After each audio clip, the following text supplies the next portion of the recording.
Computer. Well, good afternoon, everyone. This is Debbie Marks with Fireside Chat. And today, my guests are Ruth Pierce, Sally Sutter. We do have a few missing, but you know, sometimes life gets in the way and you can't participate, so no big deal. I wanted to uh, uh, reacquaint uh, our group what Fireside Chat is about. And so I wanted to have Sally on and Ruth. And Kathy must have gotten really, really busy getting her new guests settled in. And hang on a second, someone's trying to get in. Um, this may be Alana, not sure. No, it's Kathy. Kathy, no screen. Can you hear us? I can. I just was flipping my rooms. I just got back to my desk.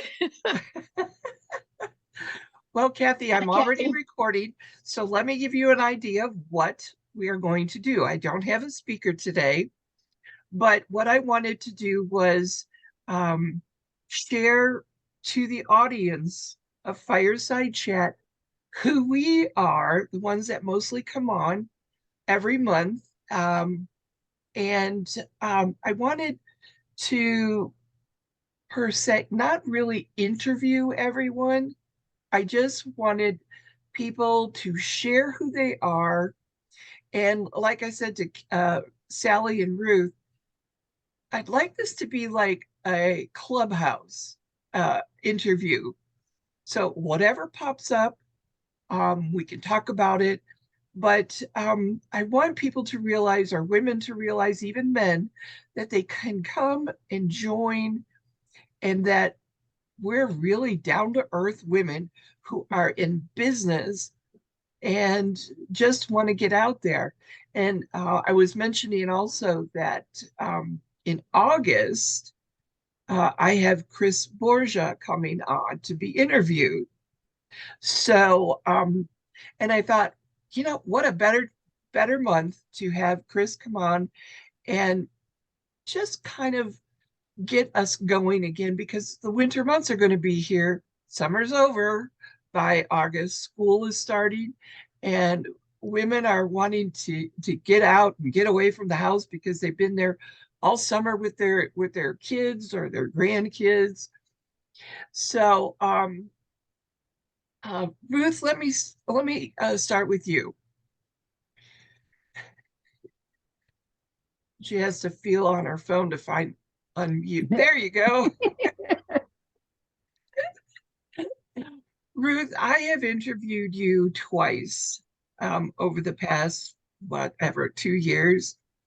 And you have always enlightened the group on um, value.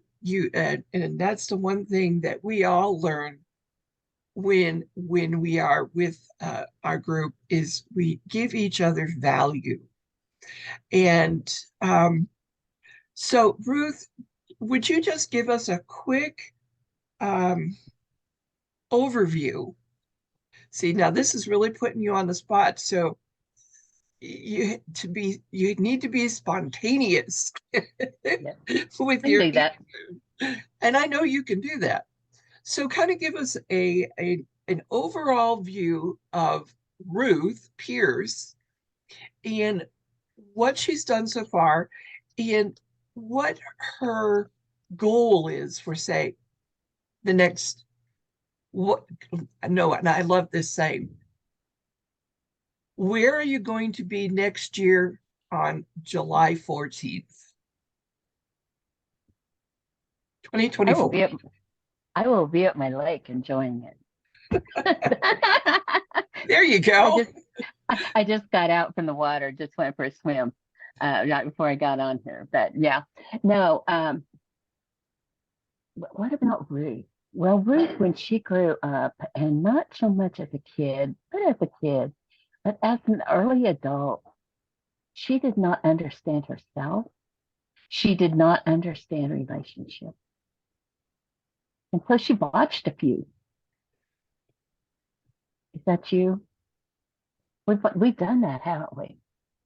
But over the years, I've learned a lot about relationships, what makes them work well and what doesn't. And I've created these principles that I call 5 principles for thriving relationships. And they work with any relationship, professional, personal, and anything in between, which I don't think there is anything. There are combinations, but not anything else. And so that's what I work on. And the beginning part of that is learning to love and value yourself. In fact, I like to say that that's the thermostat that sets the degree in which any other relationship in your life will go. And we think that we love ourselves. We think that we value ourselves. I know, Debbie, you brought up value, that we value each other and we respect each other, and we do. I see that in everybody that you bring on this fireside chat. But you can always go deeper. And we're always scared that I can love myself too much and I'll become selfish. In fact, we've been told that, haven't we? Yeah. But if you authentically love yourself and you see value in yourself, then that love and value that you have just naturally overflows to other people. And I was brought up in the church, and my faith is still very, very important to me. But that was one of the things that we were taught. Be careful about loving yourself too much. Always put the other person first. But what I've learned over the last several years is if I let God's love and value for me penetrate down into every part of me, and then it just naturally overflows. And that authentic, unselfish love will flow out to other people. Now you got to be careful, because in the process, sometimes when we try to be unselfish, we let people run over us, but not if we authentically love and value ourselves. True. It will become assertive. And yeah, I could go on, and I can if you want me to, Debbie, but I don't want to hog the microphone either. But I do want to say this, that, and I agree that in the summer we take a little break, and I just got where I do that in the summer. I've got a tentative date to do the 5 principles for thriving relationships mastermind, complimentary, starting the very end of August, I believe. I set that date a couple of days ago. I'm going to try one that's at 6 o'clock Central Time, 7 o'clock Eastern. And I also want to start a book club where we'll look at some of these books. And I've got 3 books on my radar. And one is The 7 Habits of Highly Effective People. Another one is Brene Brown, The Atlas of the Heart. There's so much deep stuff in both of those. And then, as Kathy and I were talking on another, I think it was Clubhouse, The Go-Getter, which is a simple little book that has so many nuggets on it. And then I also have in the back of my mind that I want to start a mastermind too about finding that real you, because that's part of loving and valuing yourself, is finding that real you. Ruth, that's why I started with you. Because I knew that you could ground us in just here. And when someone is going to listen to the recording, you're going to set the stage for someone that is, and you said it perfectly, you don't love yourself, and sometimes you how'd you put that? well, what I say is I shoot myself in the foot because I think I'm overconfident and I can handle the world. And that's not really true. It's not. I can't handle everything myself. I need a group like you ladies to keep me grounded, to if I give you something to look at, you're going to give me your honest opinion. And you guys have rocked it when I've needed it. Mm-hmm. And I tell you, I look forward to being part of that group, your class in the end of August. Um, you know, it would be my third time, but the point is that I will pick up things that I missed in one and two. And And go ahead. you, you know part of that reason? I don't want to interrupt you, but you know part of that reason? We hear what we're ready to hear. Yes. And relationships are so deep and have so many levels that we can't take it all on at one time. Yeah. And so you hear what you want to hear. Now, granted, I learn more and more as I teach it. Isn't that true of anything we do? Mm-hmm. Mm-hmm. And so I get more clarity. I I honestly can say, ladies, that I get new insights almost every day. I get new insights that I want to teach others several times a week. Mm-hmm. One of my latest ones, and I won't say this was in the last couple of days because it's been simmering for a couple of weeks, but it is on being very careful about shaming myself or condemning myself. Mm-hmm. Because if you think about it, does your behavior really change when you're shaming or condemning yourself? No. It just puts you in a negative spiral that goes down, down, and then you don't really see change. You That's true. see change when you encourage yourself to do better. You still hold yourself accountable, and you're still responsible, but you couch it in a positive light. No, I didn't like that about myself. So how can I motivate myself in a positive way to make a change? It's like they say diets don't work because they focus on what we're not supposed to eat. Mm-hmm. And the same carries on to other people.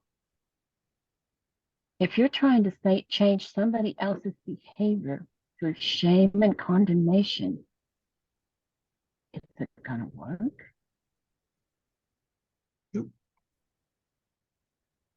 It's not going to work. If it doesn't work on you, it's not going to work on Ruth, you froze. no, my microphone before I speak. But thank you, Debbie, for letting me talk. I froze. Well, Ruth, like I said, you're the best one to start with. So now to let's turn the table a little bit. We're going to talk to Sally because Sally's going to have a way of serving us in another way where we're going to be learning to become adventurous. And one of Sally's tagline is expect the unexpected. Am I Yeah, correct in it? embrace the unexpected. You can That was always expect the unexpected. Embracing it is a whole different thing. yes, it is. It does. So And so for you, if you were talking to someone for the first time who's questioning, oh, about travel, they don't know. They they have too many what ifs. They have um just too much baggage that they don't know how to um embrace the unexpected. It's just that simple. They want to travel, but yet everything and everyone is telling them no. No, you don't want to do that. You It's don't want to not go the there. right time. So go ahead. You The have the floor.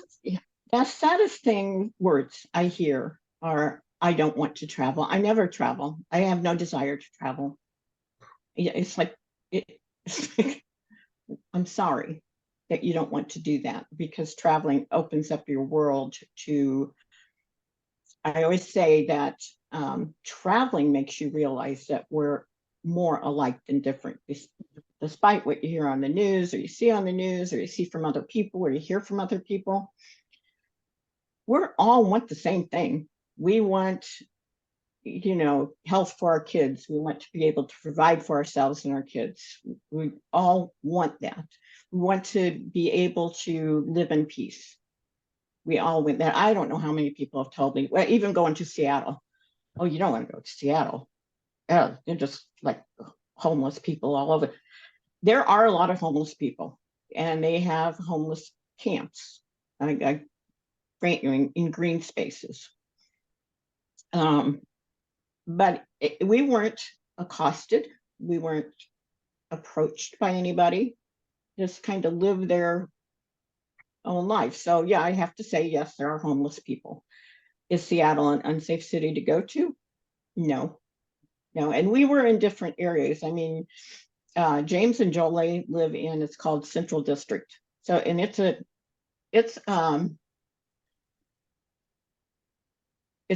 good place for them, because they're an interracial couple.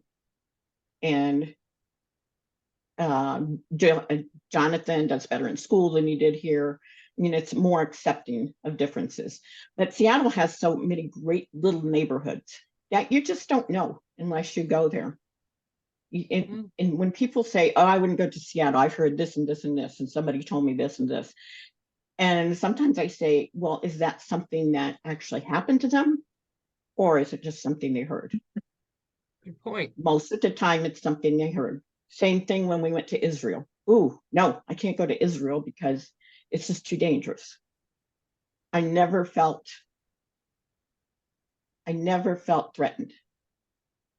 And we went to Bethlehem, which is in Palestinian territory, but only for the day, and that is actually, I got the most questions when we were going through customs or going through the security at the airport in Tel Aviv, how long we were in Bethlehem, did we stay overnight there?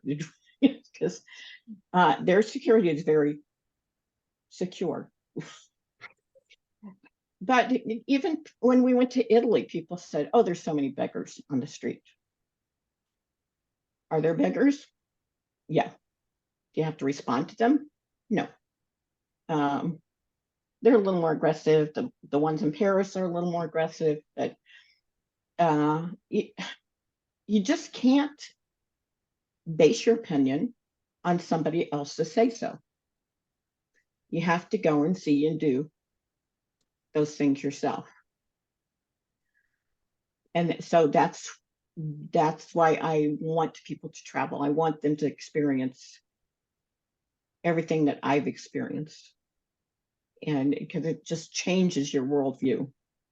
It changes who you are and how you think and you feel. And you bring a piece of every country, every place you've been back home with it. It becomes a part of you. Yeah. Yeah. And I didn't start to travel. I mean, travel. My first exotic trip was to Hawaii in 1999. And Hawaii is pretty exotic because it's like going to another country. So I told Ed, I said, some people ask if you need passports, but you don't, of course, but it's almost understandable because, you're flying across the Pacific Ocean to an island. It's understandable. Then the next year we went to Belize in 2000. And then in 2002, we went to Italy. So that's when things began to pick up steam. And it was actually the Hawaii trip that started me on the path. It took a long time to realize that this was what I wanted to do, but that's what started me realizing there's more to the world than our own little section of it. So Hawaii opened my eyes to different cultures, different food, different timetables. I mean, different ideas of time. You know, the clocks are the same, the times are the same, but people's perception of it is like the 10 o'clock news may come on at 10 o'clock, or maybe not, you know. So it's a really more like that, same as Belize, same as Jamaica, you know. And I'm comfortable traveling by myself. I can handle that. Yeah, that's my message. I just want people to go and do and see and experience. Well, Because, Sally, and it's not too late. No, no, and I mean I've traveled to other countries with you. You offer to someone a sense of security. You know what you're doing, and honestly, personally, I don't think I would want to I would not want to take a trip abroad just on a whim by myself, not knowing the rules and the laws that are in these countries that you are going to be aware of, and you can keep the person and group safe, whereas somebody going just whatever, and I couldn't do that personally, even though I'm a person that loves to travel. I'm not going to go over there without supervision from somebody like yourself. Yeah. And Ruth has a question for you. What's that? Go ahead, Ruth. There you go. Okay. I found my mute button pretty fast, guys. um, Sally, I love what you're doing. And I know we talked about this some time ago, but what would you tell somebody and how would you walk them through their fear of, traveling on their own or traveling to someplace away? And I agree. Now, Tom and I right now are trying to focus on travel. We are focusing on the United States because there's several areas of the United States that we've never been to. We did Hawaii and we did Alaska, and I thought of both of those when you talked about passports. Because you do need a passport at times to go to Alaska because you get into Canada. Yep. Yeah. And so you need it more there than you do Hawaii. But what are some tips that you could give people that are fearful to either step out on their own with travel, or what are some of the baby steps that you would suggest that somebody do? I would suggest if somebody, even if they're going solo or if they're going as a couple and they haven't been to the region, to go with a group tour. Some people don't like that, but if you go with the group tour, you have that security. You have the tour guide, you have the motor coach driver going places with you. So I would suggest that. Then after you've been to a place, like we've been to Italy 2 times, Ed and I've been 3 times, but we've been twice. And for us, I know we could plan our own trip to Italy and know how to get around and do things just like Kathy is doing. And just like we went to Seattle, we could have gone with a group, could have gone on a tour, but I can help people, especially if I know the place. I could say, you don't want to go there and you don't want to do this, but this will be fine. I really hate when people say they're terrified of something. Even riding the train, some people say, I'm just terrified of riding the train, to ride the train. It's like, you don't want to be snarky, but well, what are you terrified about at the train? But yeah, I would suggest, even for a single, to go on a tour. And I actually have a client that just booked a tour to Italy. She's going by herself because this is something she wanted to do. She recently got a divorce and she wanted to do it before she had to get a job. So, but it's with the tour, and it's with the tour brand that I know. So, and that's the other thing I do. I don't work with off brands. I only work with brands I've used and I trust, and I know they're going to have a good experience. So I don't work with everybody, with all the tour companies. I certainly don't work through Expedia or Priceline or any place like that, in which that's, you know, they're not going to get the support that they get from me. That's the other thing I tell them, that I'm available 24/7. And that is true. And that has happened where I've had to take care of things in the middle of the night for them because of time difference, you know, or reassure them, hold their hand. You know, I just had a couple that she's kind of, let's say, reacted. She reacted first before Thinking about it. Yeah, before thinking about it and thinking through. So the first person she reached out to was me. So I could say, well, this is okay. This is what's going to happen. Or I'll call this person to make sure this thing is going to happen. So I think just them having trust in me, that I'm going to tell them, if I say I'm going to do something, I'll do it. So I could say I'm their concierge for getting trips done. And it doesn't matter whether it's here in the States or overseas. Mm-hmm. Ruth, did that answer or help you? Yeah, I think that was very good. And you know what I'm seeing in Sally is that she's trustworthy, that she creates that faith that she's going to take care of Yeah, and it. even though And go Debbie ahead, knows Ruth. what can happen on our diamond tour trips. Yes. Yeah. And even when we go, like we did a Canadian Rockies trip through Premier World Discovery, even though I wasn't the tour guide, once we got to Canada, somebody took over as being the leader. That did not stop my group from going to me first. Uh-huh. And before we go on, I have an interesting thing about Chris, because he was at a Pickerington Chamber lunch a couple months ago.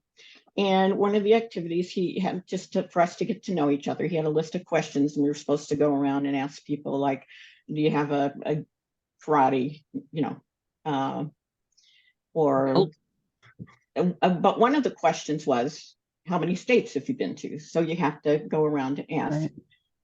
So most people, not most people, but the people who had been the most states said 48. Hawaii and Alaska were the two that weren't. So I just put that out on Facebook, you know, like, you know, did you know you don't have to go on a ship to go to Alaska? You can go on a train, you can do a land. You don't have to do a land tour to go to Hawaii. You can do a ship. So I think I have sold, I don't know, 3 Hawaii trips and several Alaska cruises since then. And I don't know if it's because they saw that or it just manifested itself, you know. And for Olive Dale, when well, I have 24 people going to Hawaii in April. Next Wow. year? Next year. Oh, That trip is sold out. I bet. I'm not surprised. So Not on a boat, you're gonna fly. we're going to fly. Somebody did ask me yesterday. I was joking. She said, well, how are you going to get there? I said, you were going to walk. We're going to go across that bridge. But you can take a ship, of course. Well, and to take that a little bit further, it's like, is it a 2-lane or a 4-lane? Yeah. Are there any rest Oh. stops along the way? Nope. Straight No. through. There's no But exits either. no, it's a 10-day trip. It was 51.45 per person, which included air and Included air? That's not yeah. bad at all. No, and it's like I said, it's sold out. Wow.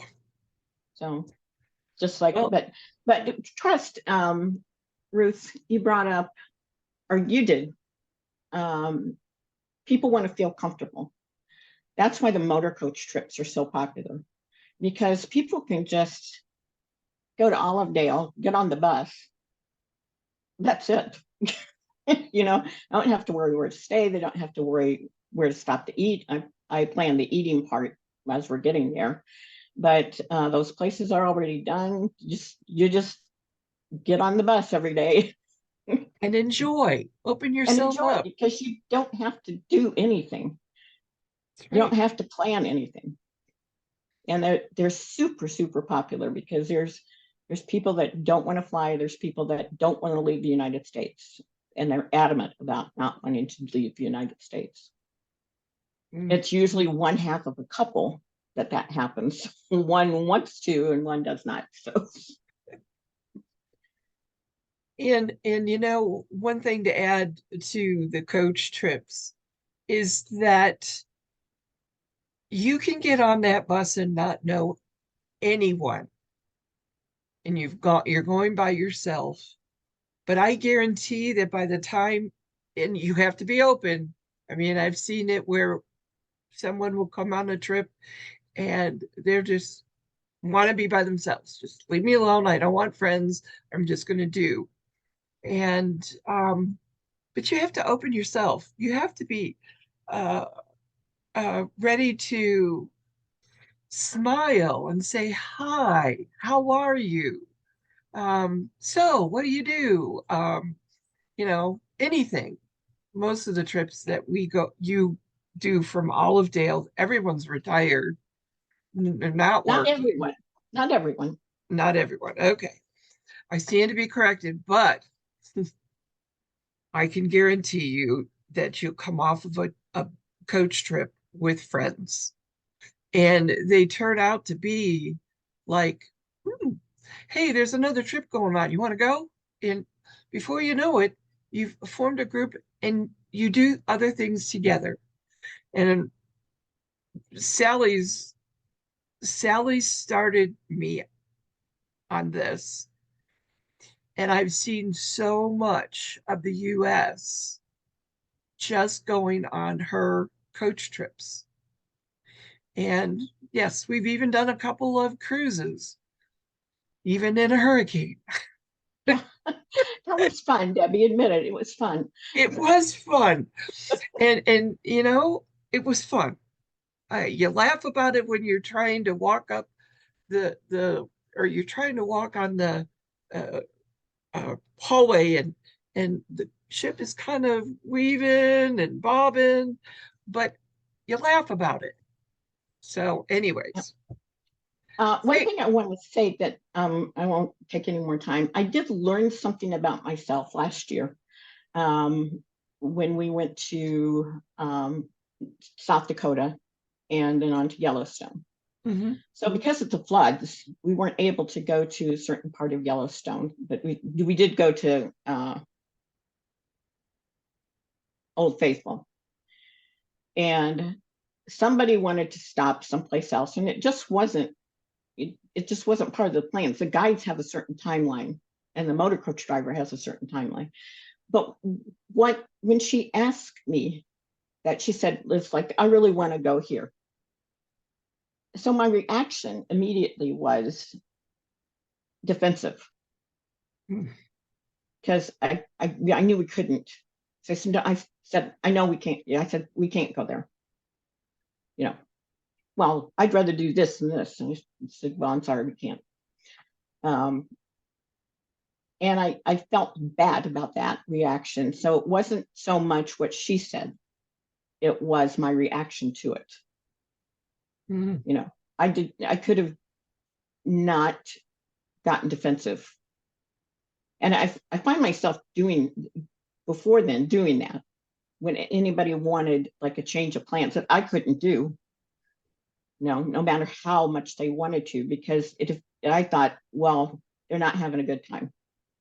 And that's my fault because so I learned it was a learning. No, and I can understand that. And maybe this is something that when you get your group together that is going to go on there with this discovery of yourself, maybe it's something that you relate you relate to when you're first gathering, so that you don't have to deal with that situation halfway through the trip. And that was a good lesson learned. And I guess, God says, okay, I gave you this. Now what are you going to do with it? Yeah. Yeah, And that's awesome. he also gave us COVID, but a particular trip. I know that's terrible. That's nothing to laugh at. Sorry. It was interesting.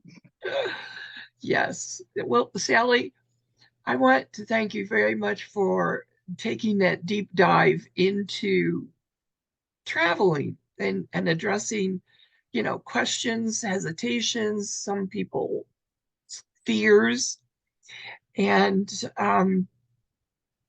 and I hope when we have people listening to the recording of this and you're thinking about planning a trip, um, contact Sally and and take that trip.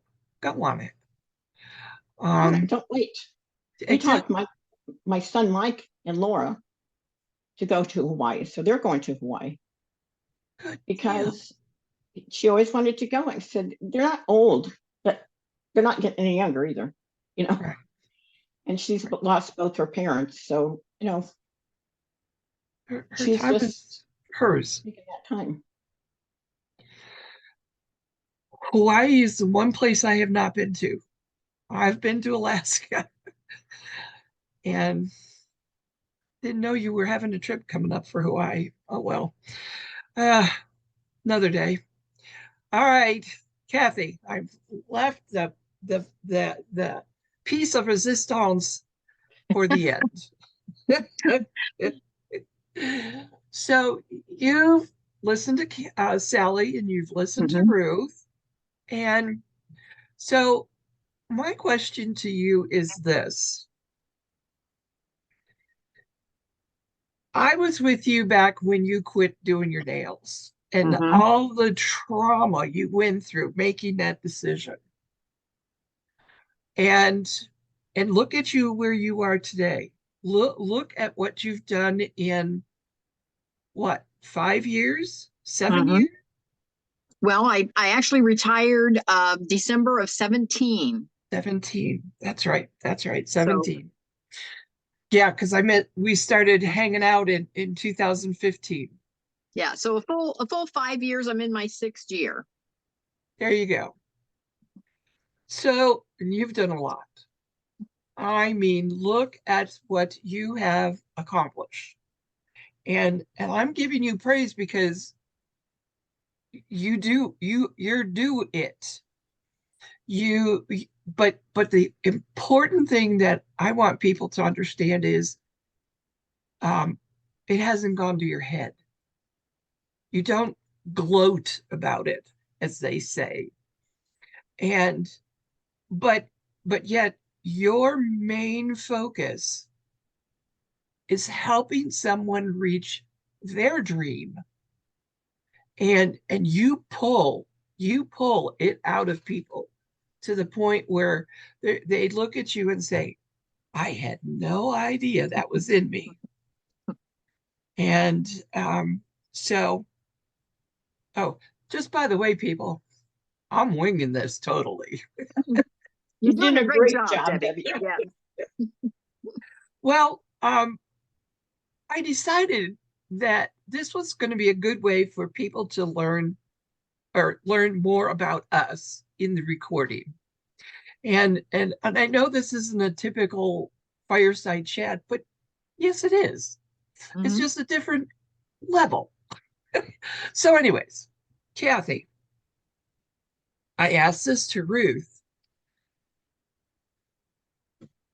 where you came from, where you are now, where are you going to be next July 14th?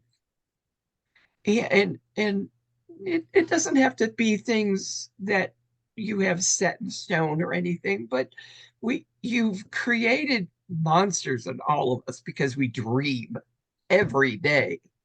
We open our mind to hearing things that are so like, hmm, thought provoking. Can I do that? Oh, I want to go there.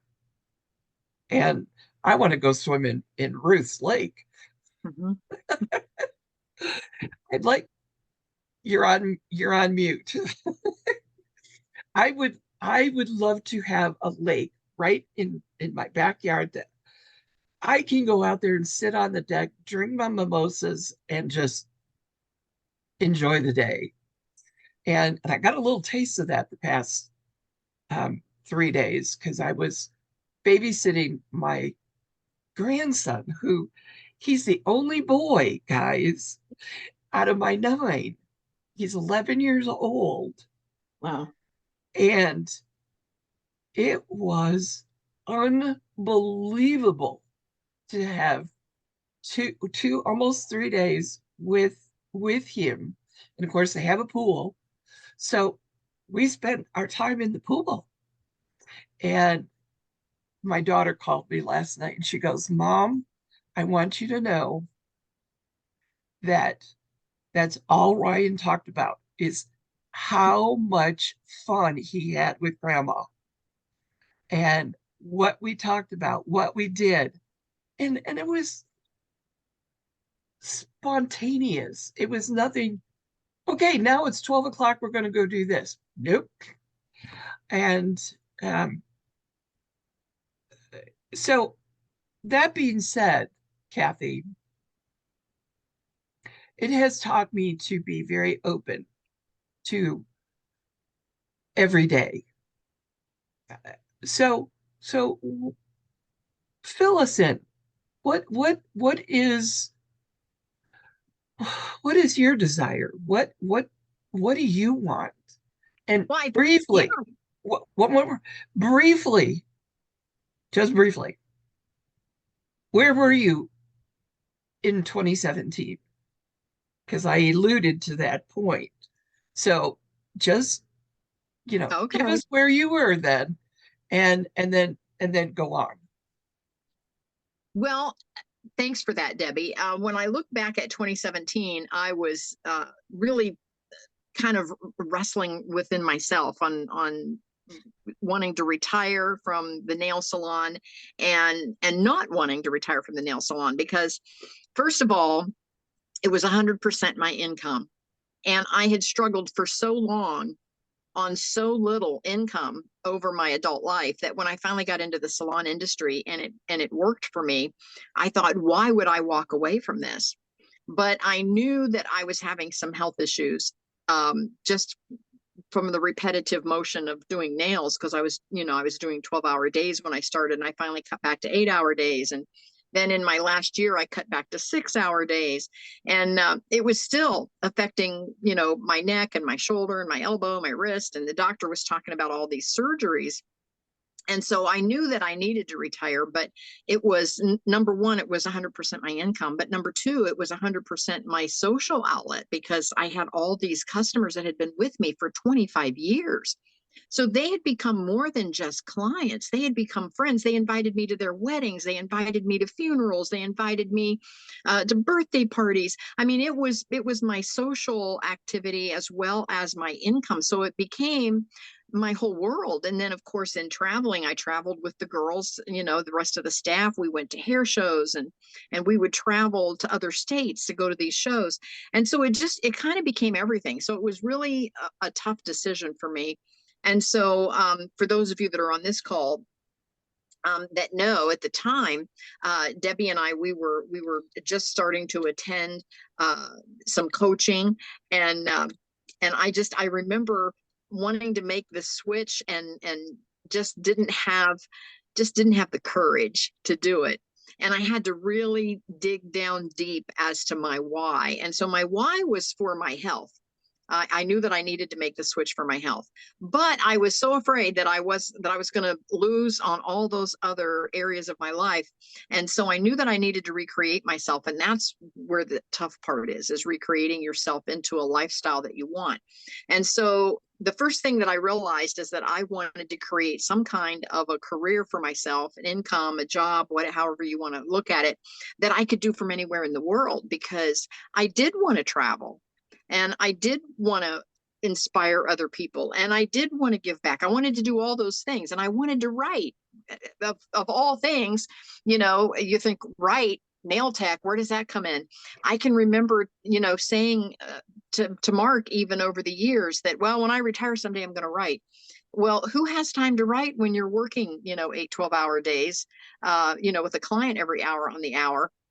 And so the things that were important to me, I just made a note of. I didn't want to be tied, to to a clock. I didn't want to say I've got an appointment every hour on the hour. So I don't mind having some commitments, but I didn't want my entire day to be a commitment.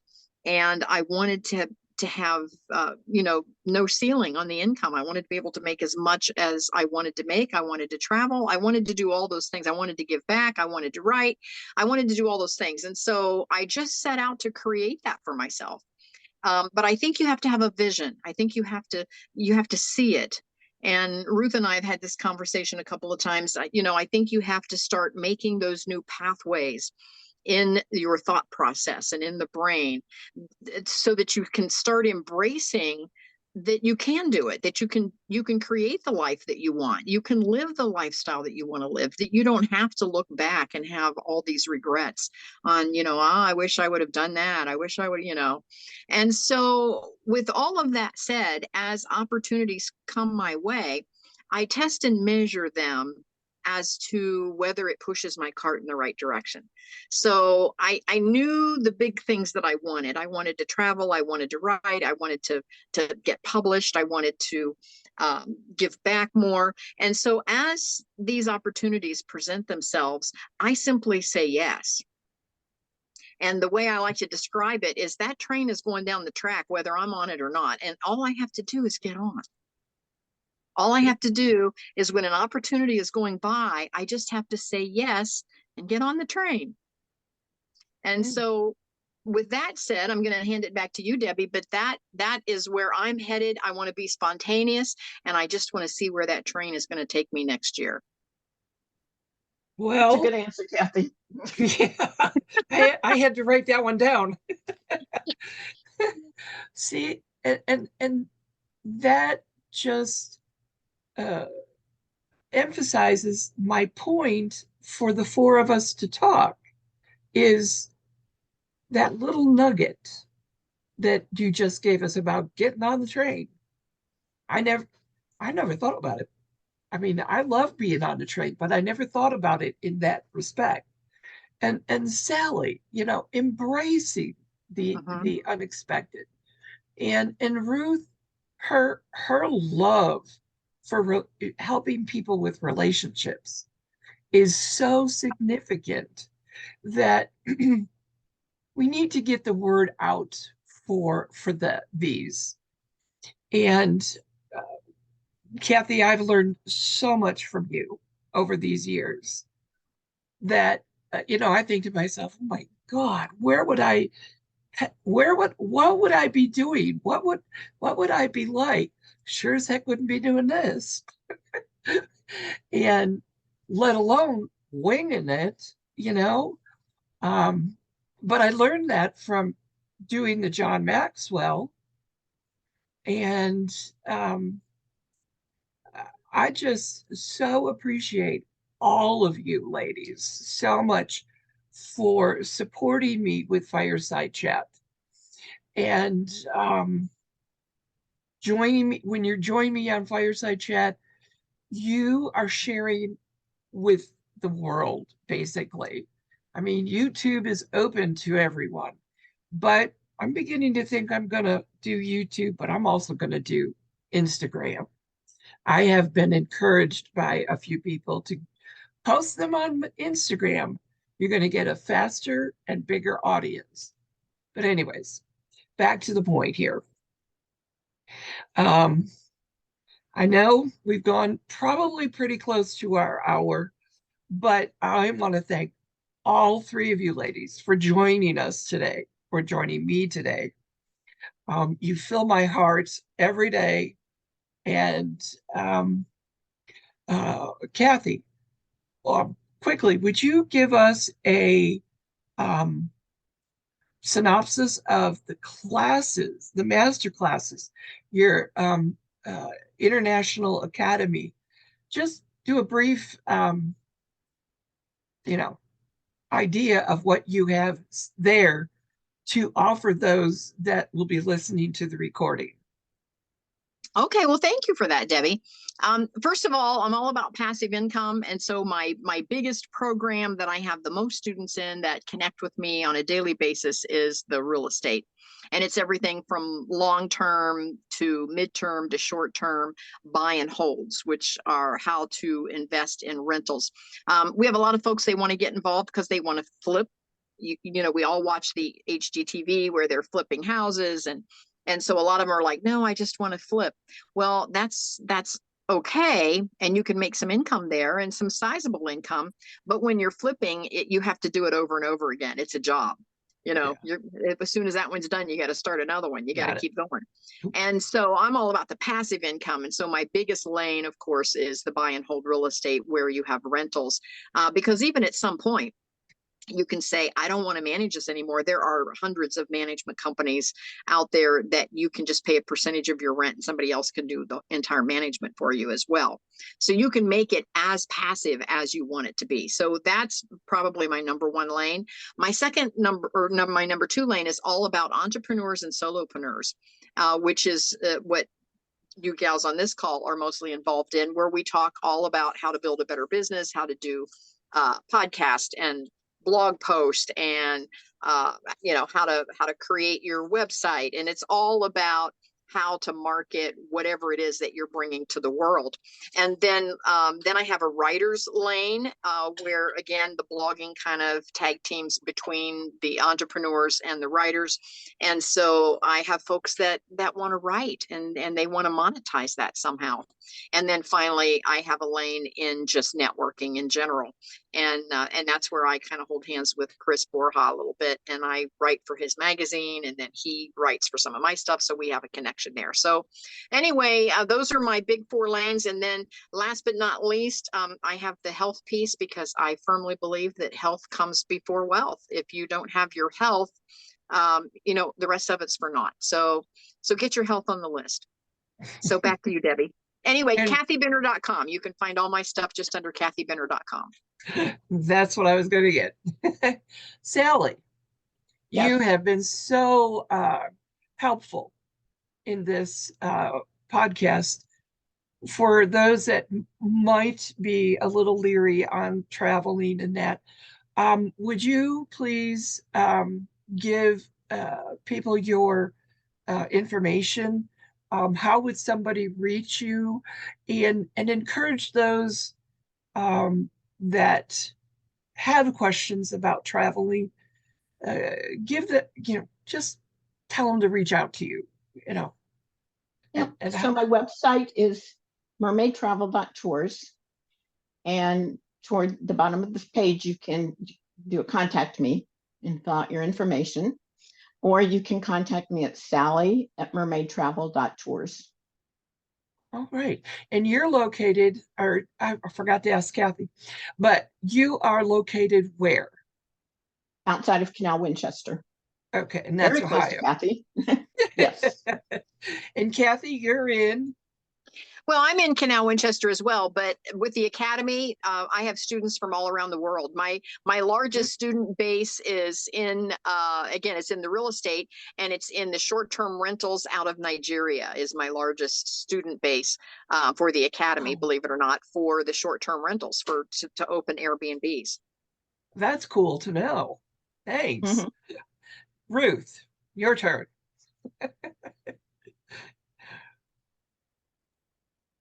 Okay, So, Ruth, tell people, you said you have this at the end of August. Elaborate and tell people how they can reach out to you. okay, there's different ways. I do have a website. It's under construction in some ways, but it's ruthpierce.com. And Pierce is like you piercing your ears, Pierce, ruthpierce.com. And there's a contact thing there. Also, I'm on a lot of social media. I have a Linktree electronic um, business card on all my social media posts. And social media is Ruth Pierce Time to Fly. Time to Fly. Yes. Yeah, Very good Time to book. Fly. Yeah, Time to Fly. I wrote a book several years ago about my journey. Like I said, the former Ruth to the new Ruth. And that new Ruth is still growing. She always will be. We always have to have room for growing. We're Oh, we never do. perfect. We're never perfect. And I'm a firm believer that when I'm time to leave, it will be with nothing undone. Nothing. I will have completed everything that I want to do, but I'm sure that, even on that, I'm going to think, dang, why didn't I do that? Right. But for myself, I'm Debbie Marks. You can reach out to me on my fireside chat meetup group. And my email is debbiemarks54@yahoo.com.